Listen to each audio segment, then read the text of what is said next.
मित्रों, कुछ लोग ऐसे होते हैं जिनके मन में अशुद्ध और वासनात्मक विचार बार बार आते हैं। आज के इस वीडियो में हम आपको एक कथा के माध्यम से बताएंगे कि स्वयं बजरंगबली हनुमान जी ने इन गंदे विचारों को रोकने के लिए कौन सी महत्वपूर्ण बातें बताई हैं। तो चलिए अब मैं आपको वह कथा सुनाता हूं। नमस्कार दोस्तों, आपका फिर से स्वागत है हमारे YouTube चैनल किस्मत वाला आत्मा में। एक बार की बात है जब देवर्षि नारद जी इंद्रलोक गए। उन्होंने देखा कि इंद्रदेव रंभा, उर्वशी और मेनका के साथ भोग विलास में लीन थे। नारद जी के वहां पहुंचने पर इंद्रदेव उनसे मिलने भी नहीं आए, जिससे नारद जी को बहुत दुख हुआ। उनके मन में यह प्रश्न उठा कि लोग विषय भोग में इतना क्यों लिप्त रहते हैं। उन्होंने सोचा कोई ऐसा भी हो सकता है जिसने कभी इन चीजों की ओर ध्यान नहीं दिया हो। इस प्रश्न का उत्तर जानने के लिए नारद जी महाबली हनुमान जी के पास गए, जो उस समय तपस्या में लीन थे। जैसे ही नारद जी पहुंचे, हनुमान जी ने अपनी आंखें खोली और उनसे कहा, हे नारायण भक्त देवर्षि नारद जी, आप आज यहां कैसे आए? क्या कोई अनहोनी हो गई है? नारद जी ने उत्तर दिया, ही संकट मोचन हनुमान, मुझे बस एक प्रश्न का उत्तर चाहिए। हनुमान जी ने कहा, पूछिए देवर्षि, आपका प्रश्न क्या है? नारद जी बोले, हे संकट मोचन हनुमान, आपने कभी किसी स्त्री को स्पर्श नहीं किया, न ही आपने कभी किसी प्रकार के विषय भोग में रुचि ली।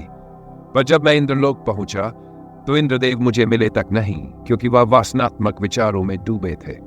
मेरे मन में यह प्रश्न उठा कि ये वासना के विचार क्यों आते हैं और इन्हें कैसे रोका जा सकता है। तब हनुमान जी ने कहा, हे देवर्षि नारद, यदि यही आपका प्रश्न है तो मैं आपको इसका उत्तर दूंगा, लेकिन पहले आपको एक कथा सुननी होगी। नारद जी ने सहमति में सिर हिलाते हुए कहा, ठीक है संकट मोचन, मैं पूरी कथा सुनूंगा और इसका विश्लेषण भी करूंगा। दोस्तों, आगे बढ़ने से पहले अगर आप हनुमान जी के सच्चे भक्त हैं तो श्रद्धा के साथ कमेंट में जय हनुमान जरूर लिखें। हनुमान जी आपकी सभी मनोकामनाएं पूरी करेंगे। अब हनुमान जी ने कथा शुरू की और बताया कि एक बार एक युवक एक महर्षि के पास आया और उनसे पूछा, गुरुजी, मेरे मन में इतने अशुद्ध विचार क्यों आते हैं? मैं नहीं चाहता कि मेरे मन में ये विचार आएं, लेकिन फिर भी ये काम वासना के विचार मुझे हमेशा परेशान करते हैं। मेरी ऊर्जा और समय इन्हीं विचारों में नष्ट हो जाते हैं और मैं कभी भी शांति से नहीं रह पाता। हनुमान जी ने आगे बताया, उस महर्षि ने मुस्कुराते हुए उस युवक से पूछा, क्या तुम्हें पता है कि यह काम वासना वास्तव में क्या होती है? युवक ने उत्तर दिया, गुरुजी, मैं नहीं जानता कि यह क्या होती है, पर यह मुझे बहुत बुरा लगता है। तब महर्षि ने कहा, सबसे पहले तुम्हें यह समझना होगा कि प्रकृति में जो कुछ भी है वह बुरा नहीं है। काम वासना भी बुरी नहीं है। यह हमारे मन की एक सामान्य भावना है जो हमें किसी न किसी चीज की कमी का एहसास कराती है और फिर हम उस चीज को पाने की ओर आकर्षित हो जाते हैं। महर्षि ने आगे उस युवक से कहा, हे युवक, जैसे अगर तुम्हारे पास धन की कमी है तो तुम्हारे मन में धन प्राप्त करने की इच्छा जागृत हो जाएगी। इसी तरह वासना भी कुछ और नहीं बल्कि किसी आवश्यकता की कमी का एहसास है। जब यह कमी शारीरिक जरूरत से संबंधित होती है तो इसे काम वासना कहा जाता है। युवक ने महर्षि से कहा, गुरुजी, अब मुझे काम वासना का अर्थ समझ में आ गया है, लेकिन कृपया यह बताइए कि आती कहां से है और कैसे उत्पन्न होती है? हनुमान जी ने नारद जी से कहा, हे देवर्षि, तब महर्षि ने युवक को बताया कि काम वासना कहीं बाहर से नहीं आती, यह हमारे भीतर ही होती है और इसका होना भी आवश्यक है, क्योंकि इसी के माध्यम से मानव जाति का विस्तार संभव है। युवक ने फिर पूछा, जब यह हमारे भीतर ही है और आवश्यक भी है तो फिर लोग इसे गलत क्यों मानते हैं? महर्षि ने उत्तर दिया, यही तो समस्या है। लोगों ने काम वासना को गलत तरीके से समझ लिया है। इसे छुपाने और दबाने की कोशिश की जाती है। काम वासना खुद गलत नहीं है, बल्कि इसका अनुचित प्रयोग गलत है। लोग जिनसे प्रेम करते हैं उनके लिए ही जीवन समर्पित कर देते हैं और उनके बारे में ही सोचते रहते हैं, जो कि सही नहीं है। हनुमान जी ने आगे कहा, हे देवर्षि, महर्षि ने युवक से पूछा, क्या तुम्हें पता है कि जानवरों में भी काम वासना होती है? युवक ने उत्तर दिया, हाँ गुरुजी, जानवरों में भी काम वासना होती है, क्योंकि वे भी अपने वंश को आगे बढ़ाने के लिए मादा के साथ संयोग करते हैं। महर्षि ने आगे कहा, हम जानवरों की काम वासना को गलत क्यों नहीं मानते? युवक ने कहा, गुरुजी, मुझे इस प्रश्न का उत्तर नहीं पता, कृपया आप ही बताइए। तब महर्षि ने कहा, जानवर अपनी काम वासना का प्रयोग आनंद के लिए नहीं करते, वे केवल संतान उत्पत्ति के लिए इसे प्रयोग में लाते हैं। जानवरों को प्रकृति ने इतनी समझ नहीं दी है कि वे इसे अपने सुख का साधन बना सके। हनुमान जी ने नारद जी से कहा, हे देवर्षि, महर्षि ने युवक से आगे कहा, मनुष्य अपनी समझ के आधार पर प्रकृति में पाई जाने वाली हर वस्तु का अपने सुख के लिए प्रयोग करता है। इसी कारण मनुष्य ने काम वासना को अपने जीवन का परम लक्ष्य बना लिया है और यही इसके गलत होने का कारण है। युवक ने फिर पूछा, महात्मा जी, ये काम वासना हम पर हावी क्यों हो जाती है? ये बार बार क्यों आती है? महर्षि ने कहा, सुनो, अब मैं तुम्हें एक कथा सुनाता हूं, उसे ध्यान पूर्वक सुनो, तुम्हारे सभी सवालों के जवाब मिल जाएंगे। युवक ने कहा, ठीक है गुरुजी। तब महर्षि ने कहा, एक बार की बात है, एक आश्रम में एक गुरु और उनके शिष्य रहते थे। आश्रम के सभी शिष्य रोजाना देवरिया नामक गांव में भिक्षा मांगने जाते थे। महाबली हनुमान आगे बताते हैं कि एक आश्रम का शिष्य रोज भिक्षा मांगने एक गांव जाया करता था और रास्ते में एक नदी पड़ती थी। एक दिन उसने देखा कि एक युवक एक पेड़ के पीछे छिपा हुआ है। शिष्य उसके पास गया और पूछा, भाई, तुम इस पेड़ के पीछे छिपकर क्या देख रहे हो? युवक ने जवाब दिया, अरे तुम्हें कुछ नजर नहीं आ रहा? देखो, ये औरतें नदी से पानी भर रही हैं, उनकी अदाओं और कोमल शरीर को देखो। शिष्य पहले तो कुछ नहीं देख पा रहा था, लेकिन धीरे धीरे वह भी उन स्त्रियों को देखने लगा। उसे किसी बात का डर नहीं था, लेकिन अचानक उसका अंतर्मन जाग उठा और वह अंदर से कांप गया। उसने सोचा, ये मैं क्या कर रहा हूं? यह सही नहीं है, मुझे यहां से चले जाना चाहिए। वह जल्दी से वहां से निकलकर आश्रम पहुंचा और अपने कार्यों में लग गया, लेकिन जो उसने देखा था वह बार बार उसकी आंखों के सामने आ रहा था। उसका मन बेचैन था और वही दृश्य उसे बार बार याद आ रहा था। अगली सुबह वह जल्दी से शिक्षा के लिए निकल पड़ा और उसी पेड़ के पास पहुंचा जहां युवक पहले से मौजूद था। अब वह भी उसके साथ मिलकर स्त्रियों को छिपकर देखने लगा। उसका मन इस कदर व्याकुल हो गया कि वह सही से कोई काम नहीं कर पा रहा था। ना ठीक से सो पाता था, ना खाना खा पाता था। जब भी गुरु उसे शिक्षा देते थे, उसका ध्यान कहीं और रहता था। गुरु ने शिष्य की यह हालत देख ली और एक दिन उसे बुलाकर कहा, आज से मैं भी तुम्हारे साथ भिक्षा मांगने जाऊंगा, हम दोनों साथ साथ जाएंगे। शिष्य ने मना किया, नहीं गुरुदेव, आप परेशान न हो, मैं अकेला ही भिक्षा मांग लूंगा। गुरु ने शिष्य से कहा, ठीक है, तुम अकेले ही भिक्षा मांगने जाओ। गुरु की बात सुनते ही शिष्य तुरंत भिक्षा मांगने निकल पड़ा। उसके जाने के बाद गुरु भी चुपचाप आश्रम से बाहर निकल आए और उसका पीछा करने लगे, ये देखने के लिए कि शिष्य कहां जाता है और किससे मिलता है। गुरु ने थोड़ी दूर चलने के बाद देखा कि उनका शिष्य एक युवक के साथ एक पेड़ के पीछे छिपकर कुछ देख रहा है, जैसे कोई अपराधी छिपकर कुछ गलत कर रहा हो। गुरु ने मन में सोचा, आखिर ये मेरा शिष्य क्या देख रहा है जो इसे अपराधियों की तरह छिपने की जरूरत पड़ गई। फिर गुरु ने देखा कि उनका शिष्य पेड़ के पीछे छिपकर युवतियों को देख रहा है जो नदी से पानी भर रही थी। तभी गुरु बोले, शिष्य, तुम ये क्या देख रहे हो? गुरु की आवाज सुनते ही शिष्य वशिष्ठ घबरा गया। उसका चेहरा पसीने से भीग गया और वह डर के मारे कांपने लगा, जैसे किसी चोर को चोरी करते समय रंगे हाथों पकड़ लिया गया हो। उसकी हालत इतनी खराब हो गई कि वह कुछ बोल भी नहीं पा रहा था।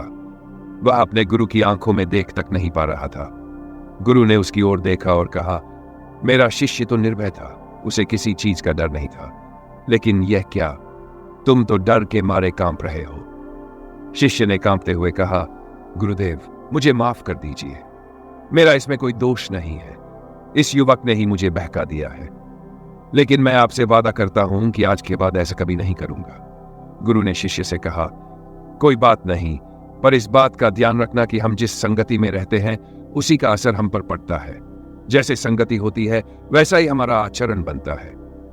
महाबली हनुमान ने आगे कहा, हर व्यक्ति का संग साथ हमारे विचारों और व्यवहार पर गहरा प्रभाव डालता है, इसलिए अच्छी संगति का चयन करो ताकि तुम्हारे मन में अच्छे विचारों का प्रवेश हो। गुरु और शिष्य फिर से आश्रम लौट आए और अपने कार्यों में ध्यान देने लगे। शिष्य ने उस पुराने रास्ते को छोड़ दिया जिससे वह पहले जाया करता था और एक नया रास्ता अपनाया। वह अपने काम में ध्यान लगाने लगा, लेकिन धीरे धीरे उसके भीतर क्रोध उत्पन्न होने लगा। वह अक्सर दूसरों पर गुस्सा करने लगा और बेचैन रहने लगा। अब उसकी दिनचर्या भी प्रभावित हो गई थी। सही समय पर भोजन नहीं करता और बहुत कम खाता था। एक रात गुरु उसके पास आए और बोले, अब तक तुम कितनी बार अपने वादों से मुकर चुके हो? गुरु की बात सुनकर शिष्य उनके चरणों में गिर पड़ा और बोला, गुरुदेव, मेरा मन मेरे नियंत्रण में नहीं है। मैं बहुत कोशिश करता हूं कि बुरे विचारों को अपने मन से निकाल दूं, लेकिन मैं चाहकर भी ऐसा नहीं कर पा रहा हूं। गुरु ने शिष्य से कहा, ठीक है, चलो मेरे साथ। वे उसे आश्रम के बगीचे में ले गए और बोले, देखो, यहां नालियां बनी है जिनसे नदी का पानी इन पौधों तक आता है। यह पानी निरंतर बह रहा है। क्या तुम इस पानी के बहाव को रोक सकते हो? शिष्य ने उत्तर दिया, हाँ गुरुदेव, मैं इसे रोक सकता हूं। फिर उसने मिट्टी उठाकर नाली में डाल दी। कुछ समय के लिए पानी रुक गया, लेकिन थोड़ी देर बाद पानी मिट्टी के ऊपर से फिर बहने लगा। गुरु ने शिष्य से पूछा, यह क्या हुआ? पानी तो रुक ही नहीं रहा। शिष्य ने और मिट्टी व पत्थर उठाकर नाली में डाल दिए और पानी का बहाव फिर से रुक गया। उसने गुरु से कहा, देखिए गुरुदेव, मैंने पानी को रोक दिया। कुछ समय बाद पानी फिर से पत्थरों के ऊपर से बहने लगा। गुरु ने हंसते हुए कहा, देखो, पानी फिर से बहने लगा। शिष्य बोला, हाँ गुरुदेव, मैंने इसे रोकने की कोशिश की थी, लेकिन यह दोबारा बहने लगा। गुरु ने कहा, यही तुम्हारे मन की स्थिति है। मन भी इसी पानी की तरह होता है। इसे रोकने की कोशिश करो, लेकिन थोड़ी देर बाद यह फिर अपने मार्ग पर चलने लगता है। तुम अपने मन को भी इसी तरह नियंत्रित कर सकते हो, जैसे तुमने इस पानी को नियंत्रित करने की कोशिश की। गुरुजी मुस्कुराए और बोले, अच्छा, ध्यान से देखो कि पानी रुका तो है, लेकिन वह पीछे की नाली से बगल बगल बह रहा है। देखो, यह पत्थर के आगे भी पहुंच गया और जल्द ही पानी अपना रास्ता बदलकर फिर से आगे की ओर बहने लगेगा। और कुछ समय बाद ठीक वैसा ही हुआ। तब गुरुजी ने शिष्य को समझाते हुए कहा, तुम्हारे साथ भी यही हो रहा है। तुम बार बार प्रयास करते हो, पर हर बार वह प्रयास टूट जाता है। चाहे तुम कितना भी मिट्टी और पत्थर रख लो, पानी अपना रास्ता ढूंढ ही लेगा। गुरुजी शिष्य को एक नदी के पास ले गए, जहां से उस बगीचे में पानी जा रहा था। गुरु ने कहा, यह पानी इसी नदी से बगीचे तक पहुंचता है। यदि हम यहीं से उस रास्ते को बंद कर दें, तो पानी बगीचे में नहीं जा पाएगा। शिष्य ने तुरंत उत्तर दिया, मैं इसे यहीं से बंद कर देता हूं, फिर आगे की नाली में पानी जा ही नहीं पाएगा। शिष्य ने कड़ी मेहनत करके नदी से बगीचे की ओर जाने वाला रास्ता मिट्टी और पत्थरों से बंद कर दिया। शिष्य ने गर्व से कहा, गुरुदेव, मैंने पानी को रोक दिया है। अब यह पानी बगीचे तक नहीं जा सकेगा। गुरु ने मुस्कुराते हुए कहा, अगर पानी बगीचे में नहीं जाएगा तो पौधों को पानी कहां से मिलेगा? उन पौधों को पानी की आवश्यकता है, और कुछ पौधे तो ऐसे हैं जिन्हें रोज पानी चाहिए, वरना वे मुरझाकर मर जाएंगे। शिष्य ने उत्तर दिया, गुरुदेव, अगर पानी नहीं जाएगा तो बगीचे के सारे पौधे नष्ट हो जाएंगे, वहां कुछ भी नहीं बचेगा। गुरुजी ने हंसते हुए कहा, यही तो मैं तुम्हें समझाना चाहता था। जैसे इन पौधों के लिए पानी आवश्यक है, वैसे ही हमारे जीवन में संतुलन बनाए रखना जरूरी है। फिर गुरु ने शिष्य से कहा, अगर मैं तुमसे कहूं कि आम के बारे में मत सोचो, तो सबसे पहले तुम्हारे मन में किसका ख्याल आएगा? बिल्कुल आम का। कई बार ऐसा होता है कि बुरे विचार हमारे अंदर नहीं होते, लेकिन गलत संगति की वजह से वे विचार हमारे मन पर हावी हो जाते हैं। यह सुनकर शिष्य ने समझ लिया कि गलत संगति के कारण वह मार्ग से भटक रहा था। उसने संकल्प लिया कि वह अब से अपनी संगति बदल देगा और सही मार्ग पर चलेगा। गुरुजी के समझाने पर शिष्य का मन शांत हो गया और उसकी सभी वासनाएं समाप्त हो गई। उसने गुरु से कहा, अब मैं आपकी बात पूरी तरह समझ चुका हूं। संगति का हमारे जीवन पर कितना गहरा प्रभाव होता है, यह मैंने अब जान लिया है। मित्रों, संगति बदलने से जीवन बदल सकता है। आपको यह ज्ञानवर्धक लगा हो तो अपनी श्रद्धा दिखाते हुए कमेंट में जय हनुमान अवश्य लिखें।